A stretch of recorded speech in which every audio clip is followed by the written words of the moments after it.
if you've seen Macio's show, you know that Bruno Speight gets his own take on doing a Prince song, "Baby Knows," and you tear it up there. And what's it like digging into one of Prince's jams, and then any feedback from Prince, or No, I haven't had any feedback from Prince. I guess that must mean he likes it. No feedback is good news. Yeah, that must mean he digs it. Yeah.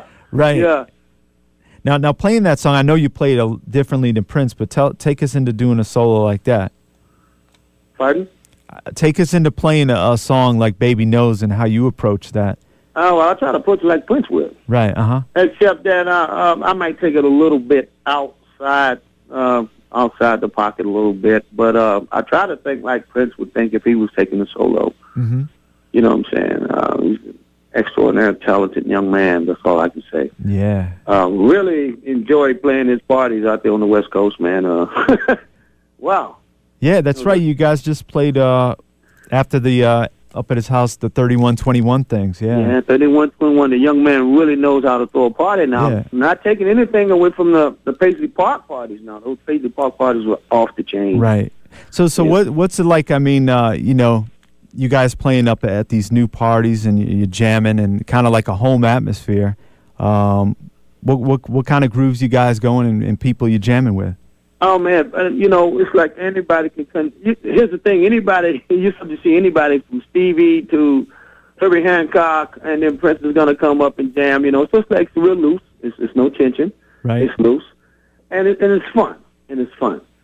And that jumps right off the living room floor, right onto the couches, right onto the floor, you know what I'm saying? And everybody's having a great time. It's cool, man. Yeah. Hey, Bruno, I don't know if I could sneak in on your guitar case to get to that party. That would be off the chain, right? Uh-huh. Yeah, I said next time I'll sneak in your guitar case to come to see that party. No problem, no problem. We're going to work something out, Joe, I promise you, man. Right. But it was, I'll never forget it. It was the summer of 1989, and I was up there. I was hanging out with some friends I was playing music with, and we went to see this band play at this outdoor there was a shopping area like inside, but then outside they would have live music in the summer.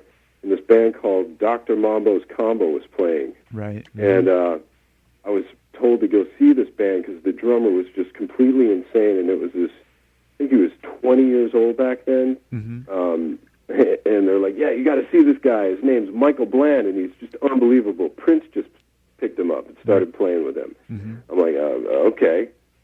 So, I think I was 18 or 19 at the time, and I'm like, God, this 20-year-old drummer's playing with Prince? All right, I'll go check him out. And it was unbelievable. I mean, I'm sure many of your listeners are familiar with how Michael Bland plays drums, and it totally changed how I thought about drumming. He was one of the biggest influences in how I play drums. Wow. And I was fortunate enough to get to actually hear him on I'd go hear him play with Dr. Mambo's Combo every week, and it would be like, my cover charge was basically paying for a lesson every week, and I was getting a great deal. Wow.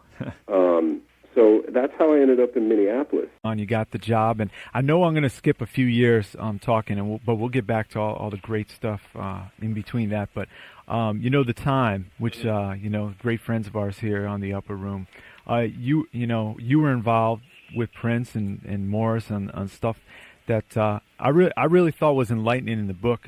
In fact, your contributions to this record, some of our listeners may not know. And how deep did you get into the first record? And maybe we'll spin a track off that one. Yeah, pretty deep, actually. The way it all came about, Morris and Prince had known one another from earlier days when Morris was in a band called Grand Central. Essentially, Morris kind of started hanging out just on a friendship basis with us and actually ended up on the payroll. And there was a point in time where Prince, kind of cut this deal to kind of build a band around Morris and make this record on Warner Brothers. And at the time, he came to me, and obviously it's all in greater detail in the book, but he came to me and said, I'm looking for some songs for this record that we're doing on Morris, write some stuff.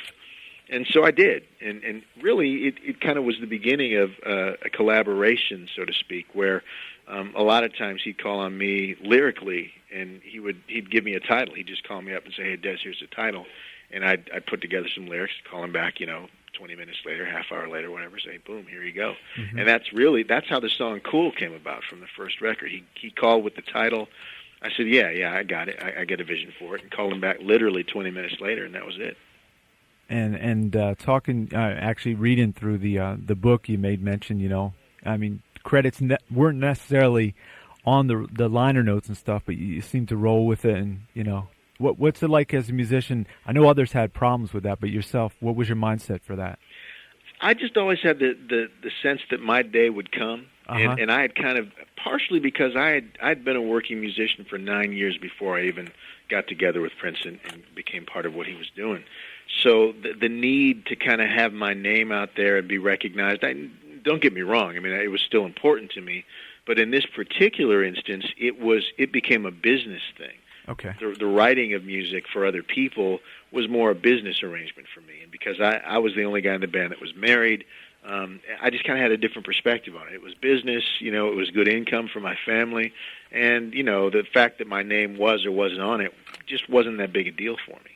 And at the time, I guess you were the only one in the band saving money, right? That's exactly it. Yeah, right. And they laughed at me at first, but the laughing stopped after I showed up with the house the first. Yeah. That'll make things change. So why don't we give a listen to it? Des Dickerson contributing lyrics on this one, right? Yeah. Cool, right? Yeah, absolutely. Yeah, this is the time. We'll come back and speak more with my special guest, Des Dickerson, right here on Minneapolis Music Month, right here on WVOF in the Upper Room with Joe Kelley. Yeah. So. Oh man, yeah. You can't beat that 70 old school. The Funketeers. Parliament and those guys and we, God rest his soul, Roger Troutman. Yeah. And we, as we did the remix of Hold On from a couple of albums back. With Roger. In fact, not long. In fact, actually shortly before his tragic death. And those guys are just awesome, man. Yeah, we saw Zap a couple years ago at Queensboro Park, and just the emotion, just walking in. We got in when they were playing their opening song, and just you well up in tears, thinking, you're hearing the vocador, and just wow. Yeah. Well, that's great. You had the time to work together, his music. Yeah, he was like a gift, and you not only a monstrous musician, but you talk about a character. Oh my God. Oh, he was just a funny guy. Oh man, just ridiculously. Roger Troutman could have easily, had made the transition into film, television, had his own sitcom, or enjoyed some of the things like that. Some of the artists, turn an actor now, or with comedy or with sitcoms and all. He was just ridiculously funny, just naturally. Right. I remember. Yeah. You guys made several appearances on Video Soul and BET. I saw one, speaking of Roger, he did a performance and he was just like going through the crowd with his guitar. It was just a great show. If somebody has that out there, please contact us.